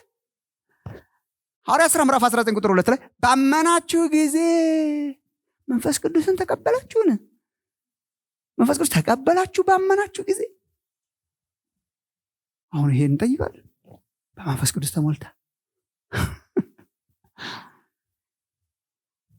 ሰው ባመነ ጊዜ ሲሞላ በጣም ጥሩ ነው። እና በኋላ እነሱም ሐቀኞች ነበሩ። አልተቀበልንም አሉ ይላል። እኛ ብንሆን ኦፍኮርስ ታዲያ ያለ መንፈስ ቅዱስ ክርስቲያን መሆን ይቻላል ነበር ምንለው። ያለ መንፈስ ቅዱስ ክርስቲያን መሆን ይቻላል፣ ቤተ መቅደሱ አድርጎኛ። ገብቷቸዋል ምን እያለ እንደሆነ። የኃይል ኤክስፔሪየንስ ነው ይሄ፣ የኃይል ኤክስፔሪየንስ። አልተቀበልንም፣ መንፈስ ቅዱስ እንዳለስ እንኳ አልሰማንም ማለት። በቃ እግዚአብሔር ትህትናን ያከብራል። የተሞሉ ለመምሰል ሳይሆን የሞከሩት አልሰማንም ነበር። እጁን ጫነባቸው። ኢንፋክት መንፈስ ቅዱስ በእነርሱ ላይ ወረደና በልሳናት ተናገሩ፣ ትንቢት ተናገሩ ይላል። ኦን ዘ ሴም ዴይ በመጨረሻው ዘመን በስጋ ለባሽ ሁሉ ላይ ነው እንጂ ያለው በተወሰኑ ሰዎች ላይ አይደለም። ግልጽ። እንቀጥል ወደሚቀጥሉት። ማንምን አይ ዋንት ቱ ኤምፋሳይዝ፣ ላንቺ ነው፣ ላንተ ነው፣ ለኔ ነው፣ ለተለዩ የእግዚአብሔር ሰዎች አይደለም የመንፈስ ቅዱስ ነገር። ሁለተኛ ማንም ዝም ብሎ ሳይሆን ማንም የተጠማ መንፈስ ቅዱስ ለማንም ነው፣ ለኛ ለሁላችን። ታዲያ ምንድነው? አንዳንዶች የመንፈስ ቅዱስ ነገር አላቸው፣ በኃይል እግዚአብሔር ይሰራባቸዋል። አንዳንዶቻችን ግን አይደለንም። ምናልባት ይሄ የሆነ ምክንያቱ ለማንም ነው፣ ግን ማንም የተጠማ ቢኖር that's a precondition የተጠማ ቢኖር ወገኖቼ የመንፈስ ቅዱስን አሰራር ባጠናው ቁጥር የእግዚአብሔር አሰራር ባጠናው ቁጥር መጽሐፍ ቅዱስ ላይ እግዚአብሔር አስገድዶ አንድ ነገር አያረግም በሰዎች ህይወት ውስጥ የዘላለም ህይወት የሚያክል ነገር አስገድዶ እንዳልሰጠን መንፈሱንም አስገድዶ አይሰጥም እግዚአብሔር ለማንም የሚሰጠው ለሚጠም desperate ለሆነ ያለ መንፈስ ቅዱስ መኖር አልችልም ለሚል ማገልገል አልችልም ለሚል ጌታ ኢየሱስ ስለ ጸሎት ሲያስተምር አንኳኩ ከፈትላችኋል ለምኑ ይሰጣችኋል የሚለውን የሰጠው ኤግዛምፕል ትዝ ይላችኋል አንኳኩ ለምኑ ጩሁ ሉቃስ 11:13 እንኪያስ እናንተ ክፉዎች ስትሆኑ ለልጆቻችሁ መልካም ስጦታ መስጠት ካወቃችሁ በሰማይ ያለው አባት ለሚለምኑት እንዴት አብልጦ መንፈስ ቅዱስን ይሰጣቸው ለሚለምኑት እቺን ጻፉ በልባችሁ ለሚለምኑት ይሰጣል እግዚአብሔር መንፈሱን ለሚለምኑት ለሚጮሁ ለሚቃትቱ ለሚጠሙ ለዚህ ነው እኔ ላስት ዊክ ስለ ጥማት የጸለይኩት የእውነት ጥማት ምን ማለት ነው ቦርደርን ማለፍ ቦርደርን መጣስ ገና ነው ማለት አልደረስኩበትም ከያስኩት አይነት አቲቲዩድ መውጣት ደርሼበታለሁ ከሚለው መውጣት መጣማት መራ በቃ ይሄ ነበር ሐዋርያት እንደዚህ ነበሩ ሐዋርያት ሥራ ምዕራፍ 2 በመንፈስ ቅዱስ ተሞልተው ሐዋርያት ሥራ ምዕራፍ 4 ላይ አትሰብኩም ሲባሉ እጅህን ዘርጋ አሉት እጅህን ዘርጋ እኛ ስንሰብክ እጅህን ዘርጋና በታምራት ሲሉት በሁሉ ላይ ደግሞ መንፈስ ቅዱስ መጣና ቤቱን አናወጠው ይላል ትላንት ሞልተው የለም ወይ የሚጠሙ ሰዎች የሚለምኑ ሰዎች እግዚአብሔር ያርጋችሁ ሰዓታችን እየሄደ ነው ግን ወንድሞች እናቶቼ ምናልባት የብዙዎቻችን ችግር ይሄ ሳይሆን አይቀርም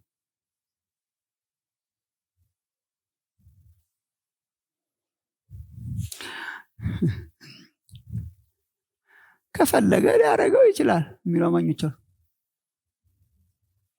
ያው ከፈለገ ያርገው ወገኖቼ በጣም የረሃብ ስሜት የሌለውን ሰው እንኳን በመንፈስ ማብላት በስጋም ማጎረስ በጣም አግሊ ነው ቤቱን አግሊ ያረጋል ልጆች ያሳደጋችሁ ልጆች ታውቃላችሁ የዘመናችን ልጆች አይበሉም ምን እንደመጣላውም የሁሉ የወላጅ እንትን ልጅ ያልበላለ ነው የኛ ይበቃል ቅድም በልተ የለም ምናምን ምን እንደሆነ አላውቅም ብቻ ሐኪሞቹ በተነገሩ ይችላል ምን ሆነን ነው እኛ ምንም ያሁኑ ልጅ በቃ ልጅ አልበላ አለ ሐኪም ቤቱን ይዘው የሚሄዱ አሉ ልጆች አልበላ አሉ ያቀርባሉ ያገላብጣሉ ምን ያደርጋሉ እና በጣም እንደሚታመሙ እንደሚሞቱ ነገር ስለሆነ የምናስበው በግድ አብለታችሁ ታውቃላችሁ ያስለቀስ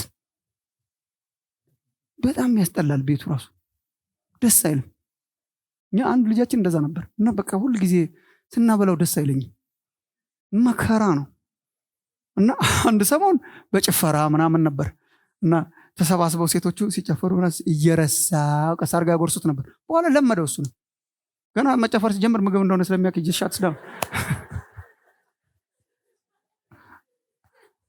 በመከራ በግድ ተዝረክርኩ ምናምን በስቃይ በጣም ደስ አይልም እኔ እንደዛ ይሆንን ይመስለኛል በመንፈስም አንዳንድ ጊዜ ሳይ እኔ በጣም ከሁላችሁ በላይ በጣም ሽማግሌ አይደለም እንደምታውቁት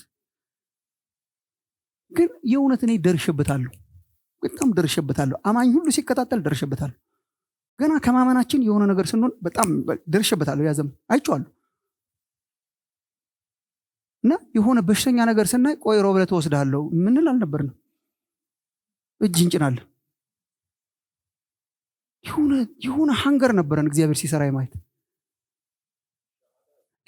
እኔ የውሃ ጥምቀት ሳንወስድ ነበር መጀመሪያ አጋንንት ለአንዲት ልጅ ስናወጣ እንዲያውም በጣም አብዝተ ነው ተከለከልን ከዚህ በኋላ ሽማግሌዎች ሳይኖሩ አጋንንት እንዳታወጡ ምናምን ተብሎ ትንሽ ጊዜ ታገድን ምክንያቱም በቃ ገና ነን ግን እየሄድን እንጀራ ይጮሃል አንድ ጊዜ እንደውም በጣም ጮሆልን በጣም ለፍልፎልን ለረጅም ጊዜ ስላናዘዝን ነበር የተከለከልነው መጠየቅ የሌለብን ጥያቄ ሁሉ እየጠየቅን ተሰብስበን አልነግራችሁም አንዳንዱ በጣም ደስ አይልም መሸነፉን ስናውቅ በቃ አስወጡኝ እያለ ይጮሃል ቆይ ገና ሚስጥር ታወጣለህ እያለ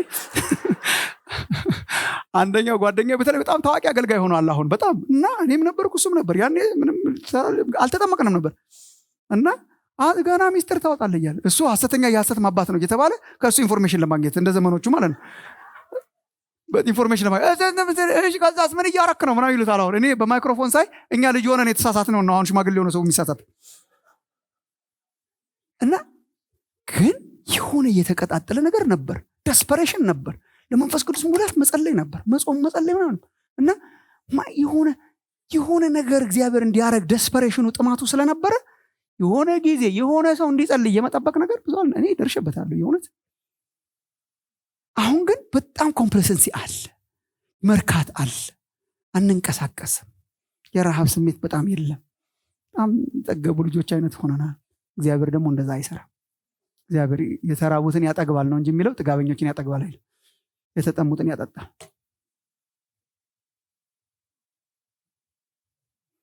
ፈጽሞ እግዚአብሔር መንፈሱን አስጨንቆ አይሰጥም።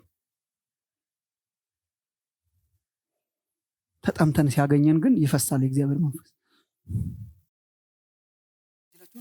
እኛ ብንሆን እኮ በየቤታችን ቀበሌያችን ገብተን ነበር።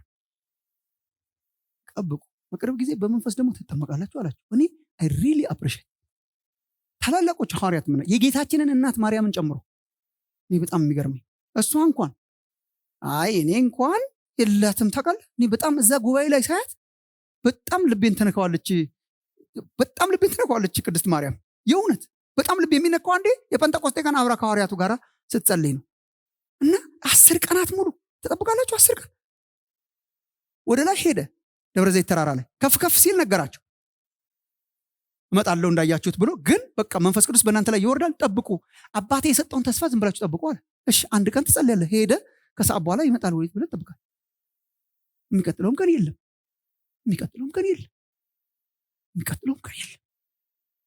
ሽንቅጭ አይሉም እነዚህ ሰዎች።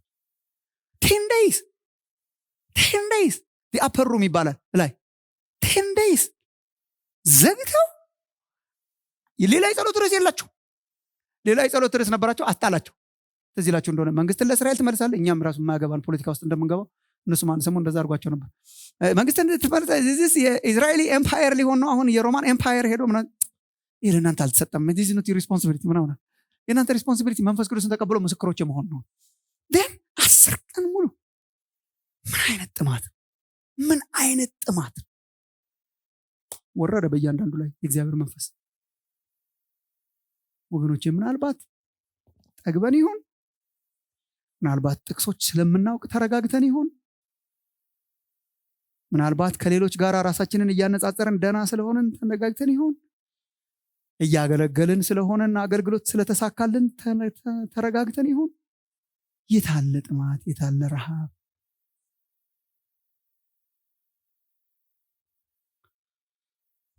ብዙ ጊዜ ተናግር ያለውን ይሄንን መድረክ ላይ እና እኛ እንኳን ደህና ነን፣ ግን ብዙ ቦታ ረሃብን የሚያውቁ አይመስለኝም። እኛም አሁን የከተማ ሰዎች እንደዛ ነን። መራብን የምናውቅ አይመስለኝም።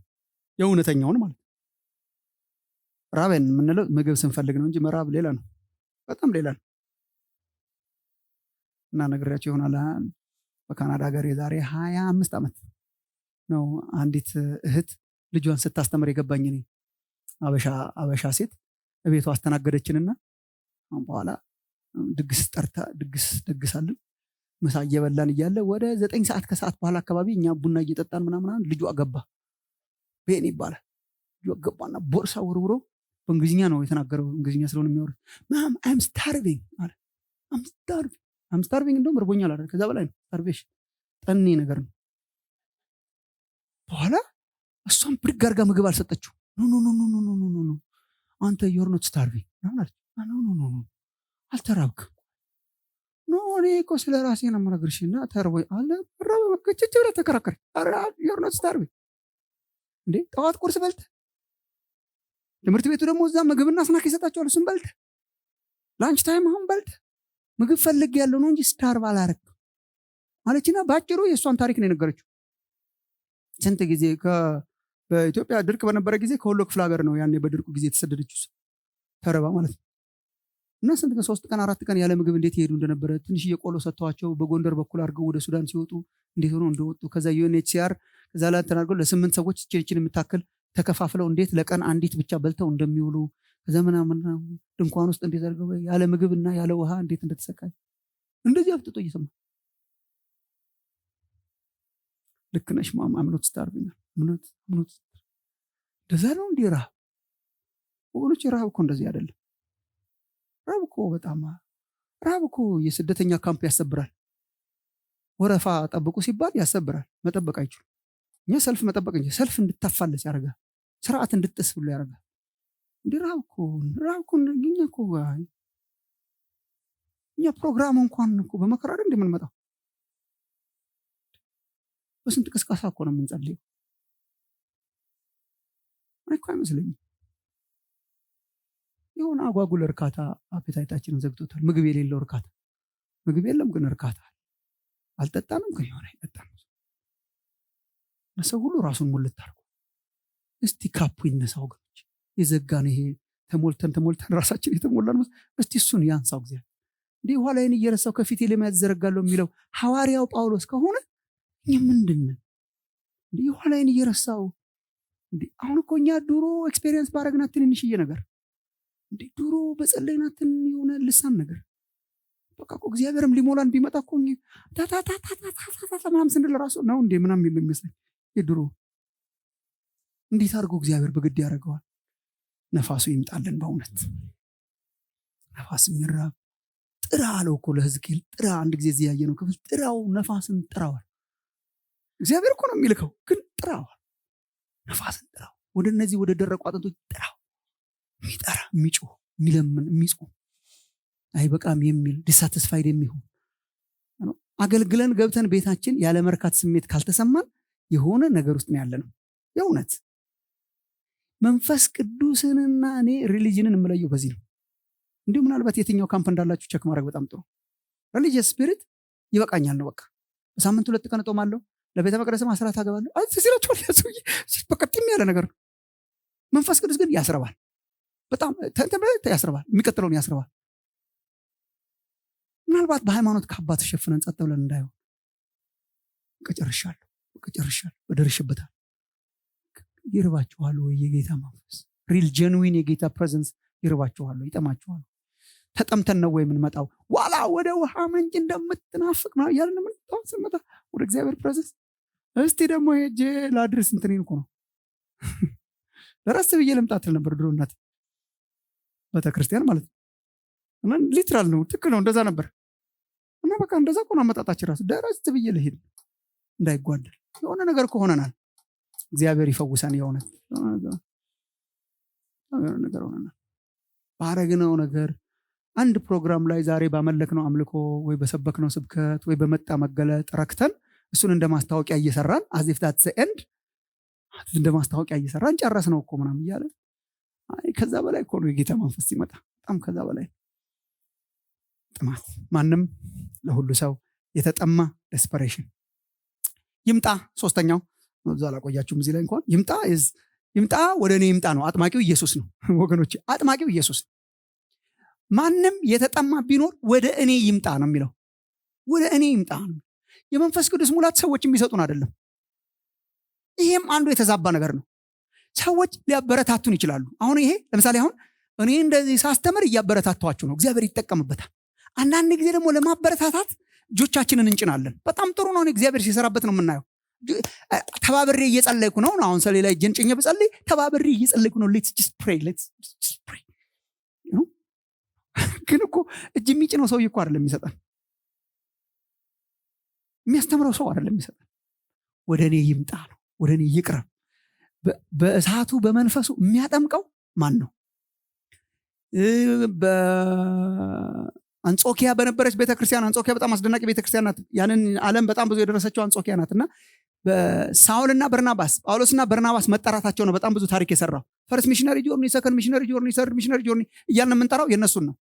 የጀመረው እኮ መጣና መንፈስ ቅዱስ ሳውልና በርናባስን ለጠራቸው ስራ ለዩልኝ አለ።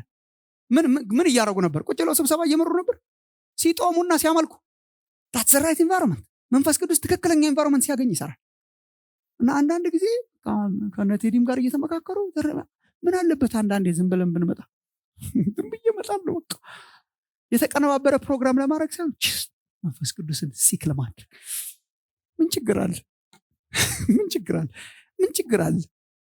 የተመደበ ፕሮግራም ሳንጨርስ ብንሄድ ቢያፈርሰውስ?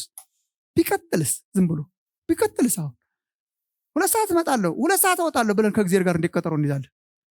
ለሌላ ጊዜ ጥሩ ነው ቤታችን በጊዜ መድረሳችን። ግን አንዳንድ ጊዜ ክፍት ብንሆንስ? ዝም ብለን ብንመጣስ? ዛሬ ምን አለ ሳይሆን አም ጀስት ጎይንግ የእግዚአብሔርን ፊት ለመፈለግ። ጥሩ ወርሺፕ ሲኖር፣ ጥሩ ጸሎት ሲኖር፣ የሚያበረታቱ ሰዎች ሲኖር፣ ይሄ ወደ እርሱ ያቀርባል። ራይት ኢንቫይሮንመንት ይፈጥራል።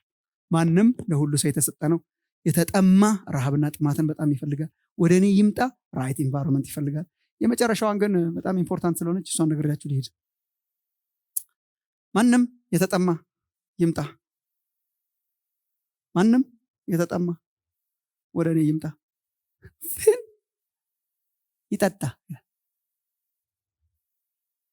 በዚህ ትምህርት ከአንዳንድ ሰዎች ጋር አልስማማም፣ ግን ምንም ማድረግ አልችልም።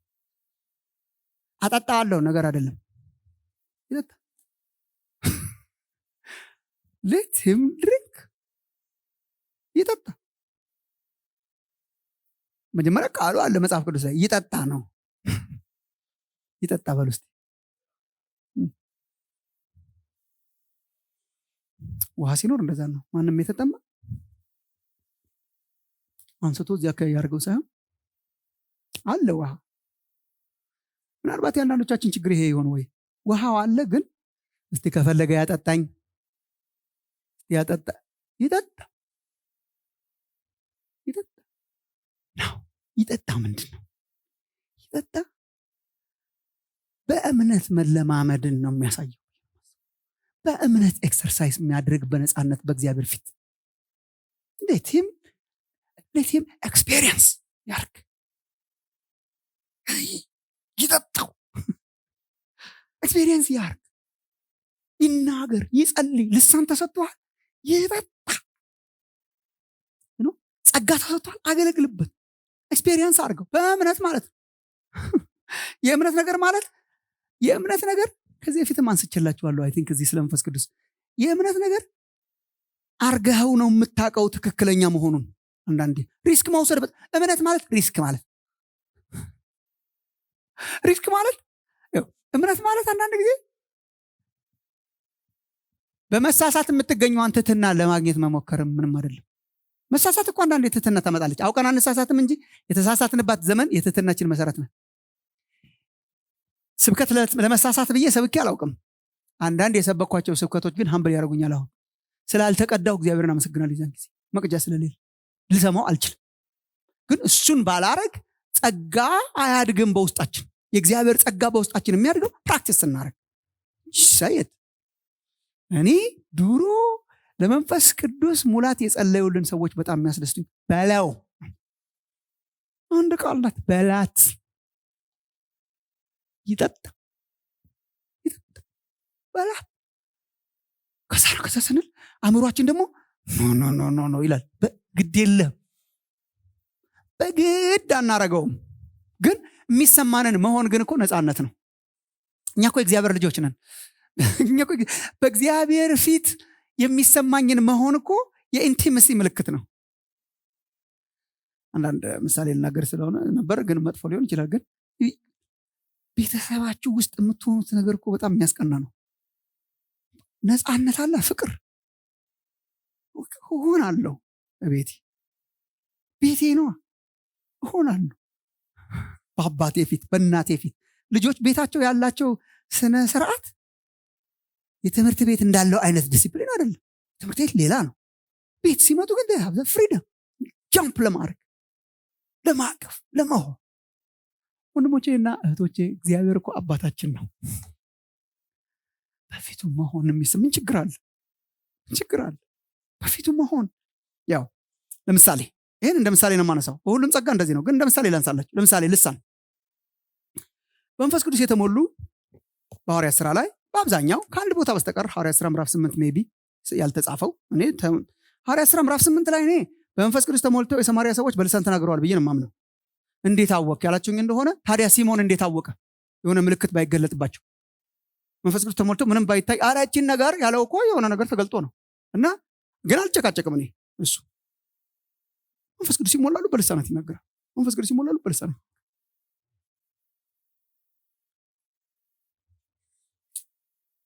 ሌላውም ጸጋ እንደዚህ ነው። ዶንት ሚስ አንደርስታንድ ሚ። ግን መንፈስ ቅዱስ መንፈስ ቅዱስ ልሳን ይሰጣል እንጂ አይናገርም። አስቡባት። ይሰጣል።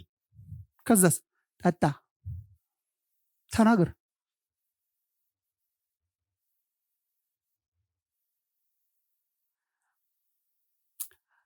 ሐዋርያት ሥራ ምዕራፍ 2 በሁሉም መንፈስ ቅዱስ ሞላባቸው። ቁጥር 4 መንፈስም ይናገሩ ዘንድ እንደሰጣቸው መንፈስም ይናገሩ ዘንድ እንደሰጣቸው በሌላ ልሳኖች ይናገሩ ጀመር። እንደሰጣቸው አናገራቸው አይደለም፣ እንደሰጣቸው ይናገሩ። የሰጠው ማን ነው? ተናገሩ። አሁን ስለመናገር ስለሆነ አሁን ግዴታቸው ነው። የሰጣቸው ማን ነው? ስለዚህ ልሳንን እኛ እናመጣውም፣ ግን ተናጋሪው ማን ነው? ይናገሩ ጀመር። ወገኖቼ ለምን መሰላችሁ ይህን ማበረታታችሁ? ምናልባት አንዳንዶቻችን መንፈስ ቅዱስ በውስጣችን ብዙ ነገር አድርጓል፣ ግን ትዕቢታችን ይዞት እንዳይሆን፣ አለማመናችን ይዞት እንዳይሆን፣ ይዘነው እንዳይሆን ፕራክቲስ ማድረግ ይጠይቃል። መንፈስ ቅዱስ በውስጣችን ያረገውን ለመሆን አለመፍራት ማለት ነው። አንድ ሁለት ነገር እኛ ቸርችም አንዳንድ ጊዜ እናገራለሁ። አሁን ለምሳሌ በልሳን መጸለይ፣ ትንቢት መናገር ምናምን ስርዓትና አግባብ አለው።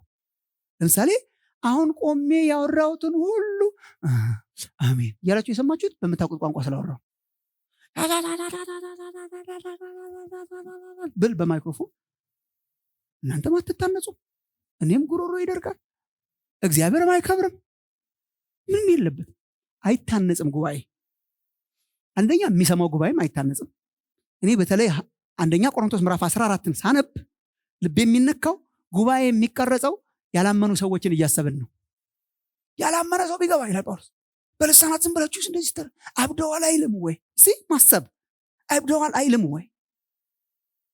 ስለዚህ አግባብ አለው፣ ስርዓት አለው። ደግሞ በልሳን የተነገረው ቢተረጎምና ልቡን ቢነካው ደግሞ እግዚአብሔር በመካከላቸው አለ ብሎ ደግሞ ሊሰግድ ይችላል። የኛ ጉባኤ ሊያሰግድ ይችላል ሰውን፣ ወይ አብደዋል ሊያስብል ይችላል። ስርዓት አለው፣ አግባብ አለው። ግን በስርዓትና በአግባብ ነው የምንናገረው። ግን ለምሳሌ በግል ጸሎቴ ኢቭን ጉባኤ ውስጥ ሆኜ ጉባኤ ውስጥም በልሳን አትናገሩ አይልም ቅዱስ መጽሐፍ። ቀስ ብሎ ለእግዚአብሔር ይንገረው ነው። አጠገባቸው ያለ ሰው ልሳን ብጮሁበት ምንም አይገባውም፣ እንደውም ይናወጣል፣ ዲስትራክትድ ይሆናል። ስለዚህ ዝም ይበል ሳይሆን ቀስ ብሎ ለአምላክ ይንገረው በሚስጥር። ለእግዚአብሔር መንገር፣ ለእግዚአብሔር ማውራት፣ ፕራክቲስ ማድረግ፣ እግዚአብሔር በውስጣችን የሚያስቀምጠውን ነገር ፕራክቲስ አድርገን ማየት። ከተሳሳትን ተሳስተናል ማለት። አንድ አስተማሪ ነገራቸው ይሆናል። እኔ ድሮ ማስተርስ ዲግሪ ስማር ያስተማሩኝ አንድ አስተማሪ በልሳን የመተርጎም ስጦታ ነው ያላቸው። ልሳንን የመተርጎም ጉባኤ ውስጥ ልሳን ረጅም ልሳን ሲመጣ ያስተረጉማሉ። ፒኤችዲ ናቸው፣ የኦክስፎርድ ዩኒቨርሲቲ ያው። እና ጀመርኩ የሚሉት እሳቸው ሲያንቀለቅላቸው ጸልየው ነው፣ ጌታ ሆይ ይሄ ሁሉ ልሳን እንደው ቸርች ውስጥ ሳይተረጉም ምን ይሻለናል ብለው ምን እያመለጠን ይሆን ብለው ምን እያመለጠን ይሆን ብዬ ጸልያለሁ። ስጸልይ ተርጉም አለኝ። በቃ እንደዛ ተሰማኛል። ተርጉም አንተ ሰጥቻለሁ። እሺ ተርጉም ተብላችሁ እኮ ተርጉም ነው። ኋላ አይ ቲንክ እዚህ አንብቤላቸዋለሁ መጽሐፉን። አንዳንድ ቦታ መጽሐፋቸውን ይዤ ነበር። የማውቃቸው ሰው ናቸው፣ በጣም ክሬዲብል ሰው ናቸው፣ የታወቁ ሰው ናቸው። እና አንድ ጉባኤ ሲያገለግሉ ተማሪዎቻቸውን ይዘው ሄደው ተማሪዎቻቸውን በባስ ይዘው ሄደው አንድ ጉባኤ አንድ ከሰዓት በኋላ ሲያገለግሉ እንግሊዝ ሀገር ውስጥ አንዲት አይሪሽ ሴት በሆነ ጥግ ሆና ረጅም ልሳን ትናገራለች። ጸልየው ሊጨርሱ ሲሉ ረዘም ያለ ልሳን ስትናገር ይሰሟታል። ተማሪዎቻቸው እዚህ ተደርድረው ከዛ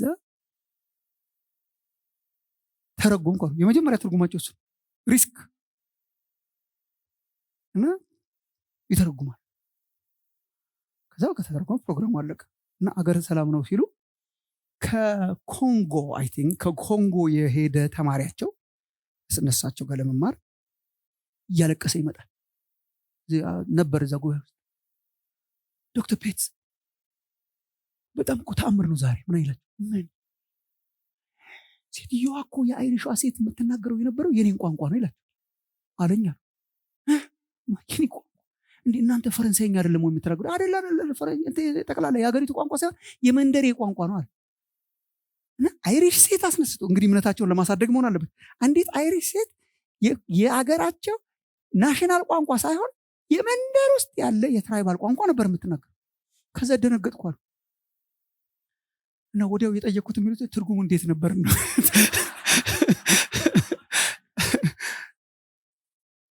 እና ወገኖች እግዚአብሔር እኮ አለ፣ በጣም እኮ ይሰራል። እና ልጁን ያስለቀሰው ነገር ከመናገሯ በላይ ያስለቀሰው ነገር አንድ እንግሊዛዊ የእሱን ቋንቋ ማስተርጎሙ ነው። በአኪዩሬትሊ ቃል በቃል ማስተርጎሙ ነው። ቃል በቃል ነው የተረጎምከው ምንም ይላል።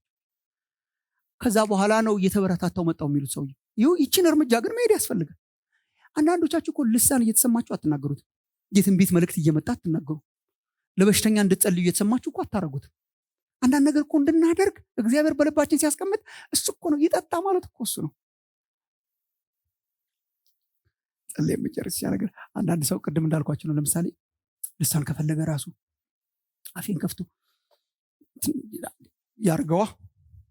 አየ ዘ ሞደርን ማይንድ እኔ ማምናው በግድ አላቆ እንትን ካረገኝ እኔ ዛሬ እዚህ ቆምኩት አያረግም ነው እግዚአብሔር። እንደዚህ አያረግም። አንደበታችን አያረግም። ይሰጣል፣ ልሳናትን ይሰጣል፣ ትንቢት ይሰጣል፣ ፈውስን ይሰጣል፣ ጥበብ መናገርን ይሰጣል፣ ልሳን መናገርን ይሰጣል፣ በልሳን የተነገረውን መተርጎም ይሰጣል፣ ተአምራት ማድረግን ይሰጣል፣ እምነትን ይሰጣል፣ ማስተማርን ይሰጣል። ማለት ይጸጋው በጣም ብዙ ናቸው፣ አይቆጠሬ ናቸው። እሱን ሲሰጥ የኛ ሮል ምንድነው? በእምነት ወንድሞች እናቶች። ለዚህ ነው እኔ የቤተክርስቲያን አባላት እንድትሆኑ በየቦታው የምመክረው።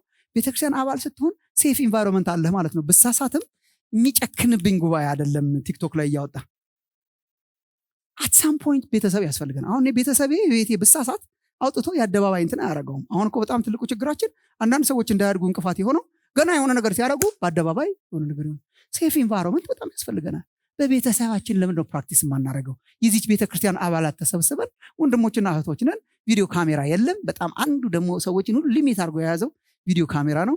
ለመቀረጽ ነው የምንኖረው እና ላለመቀረጽ ነው የምንጠነቀቀው። የሆነ ነገር ሲመጣ ዩኒቨር ነው ብሳሳት ነገ አደባባይ ይወጣል ማለት ነው። አጥፍተነው ቪዲዮ ካሜራው ምናምን አርገን በእኛ መካከል ብንሳሳትም እንኳን የተሰማንን ልሳን የተሰማንን በውስጣችን እግዚአብሔር ያስቀመጠውን የትንቢት ቃል፣ የጥበብ ቃል፣ የእውቀት ቃል እሱ ሲሆን ነው ቤተክርስቲያን እየተቀጣጠለች መንፈስ ቅዱስ በጣም ያስፈልገናል። ፈሪዎችን ደፋር ያደረገው እሱ ነው።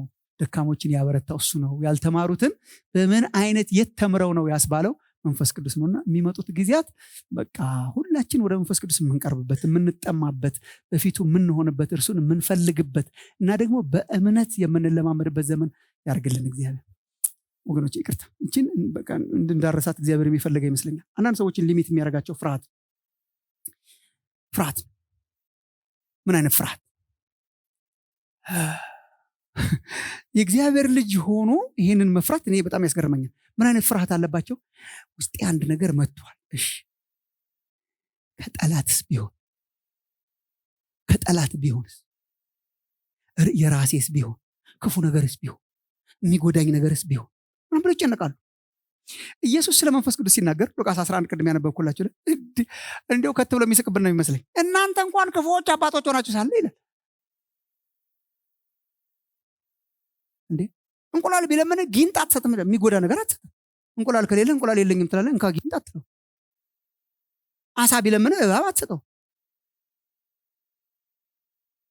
ዳቦ ቢለምን አንስተ ድንጋይ አትሰጠው። እናንተ እንኳን ክፉዎች አባቶች ሆናችሁ ለልጆቻችሁ መልካምን ስጦታ መስጠት ካወቃችሁ ይልና የሰማይ አባቱማ እንዴ! ወገኖች የሰማይ አባት ጊንጥ አይሰጠንም። የሚጎዳ እባብ አይሰጠንም። የእውነት እንዴት አድርጎ ይሰጠናል? እግዚአብሔር የሚሰጠን ስጦታ መልካም ስጦታ ነው። እሱ መንፈስ ቅዱስ ይባላል። አቆየዋችሁ። በጣም እንጸልይና ጨርሳለን። አጭር ጸሎት ነው የምንጸልየው።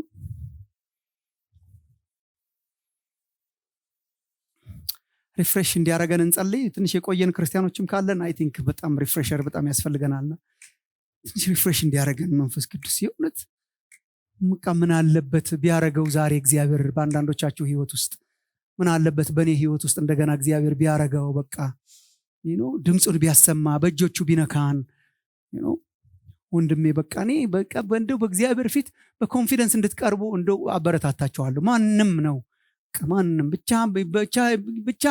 የሚያምን ብቻ ኢየሱስ ክርስቶስን የሚወድ ብቻ የተባረከ ብቻ